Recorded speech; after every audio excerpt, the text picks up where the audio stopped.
اهلا بيكم في قناة مامونة. اتمنى ان كل الناس اللي بتشوفني تكون بخير وبصحة، واللي بيتابعوني ويريد اللي مشتركش يشترك ويعمل لايك وشير وتفعيل الجرس علشان القناة تنتشر وتكبر بيكم ان شاء الله.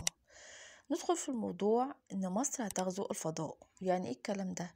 يعني مصر عملت قمر صناعي بصناعة مصرية مع تعاون مع الصين.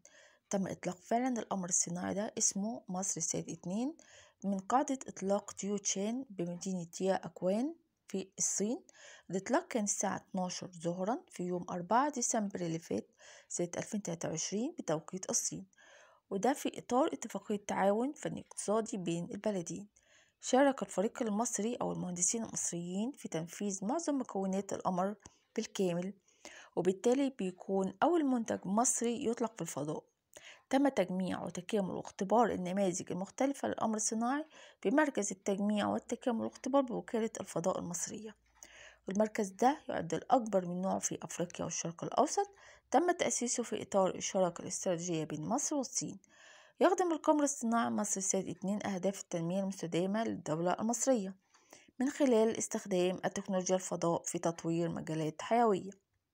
الأهداف القمر الصناعي ده مفيد إنه في الزراعة نعرف الأرض فيها جودة ولا لأ، واستكشاف ثروات معدنية، يعني نعرف المعادن فيها بترول، فيها غاز، فيها ذهب، فيها فضة، فيها أي معدن. كمان نحدد مصادر المياه السطحية في المكان ده فيه مياه أو لأ، كل ده من خلال القمر الصناعي.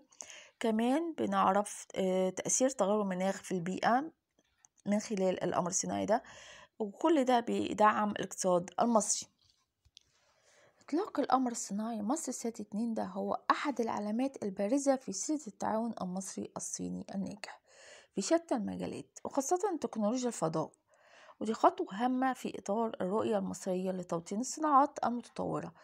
الرئيس الجمهورية مهتم قوي بتوطين الصناعات. صناعات كثيرة جدا هنوطنها في مصر، بدل ما نستورد الصناعات دي. احنا بنعمل مصانع ونعمل مشاريع صناعية كبيرة عشان نوطن كل الصناعات اللي بنحتاجها بدل ما نستوردها. زي مثلا صناعة الأقمار الصناعية هتبقى في مصر، وذلك مع توجيهات طبعا السيد رئيس الجمهورية في تنفيذ أولويات الأهداف الاستراتيجية لمصر. وطبعا احنا عندنا مهندسين مصريين طبعا مدربين أحدث تكنولوجيا للتجميع والاختبار الأقمار الصناعية. كمان إن الدولة المصرية بتوطن التكنولوجيا تجميع واختبار الأقمار الصناعية زي ما قلت. وأكدت وكالة الفضاء أن امتلاك مصر تكنولوجيا الفضاء لم يعد رفاهية، بل أصبح ضرورة لتحقيق أهداف الدولة المصرية للتنمية المستدامة والنهضة الاقتصادية التي تصبو إليها الدولة المصرية. فإحنا الدولة المصرية مهتمة جدا بالتطوير وبالصناعات بكل المجالات. مصر هتبقى حاجة تانية خالص قريب جدا إن شاء الله. وبكده الحلقة خلصت. يا ريت ما تنسوش تشتركوا في القناة وتشوفوا فيديوهاتي القديمة وتستنوني بفيديوهات جديدة وتعملوا لايك وشير وتفعيل الجرس. والسلام عليكم.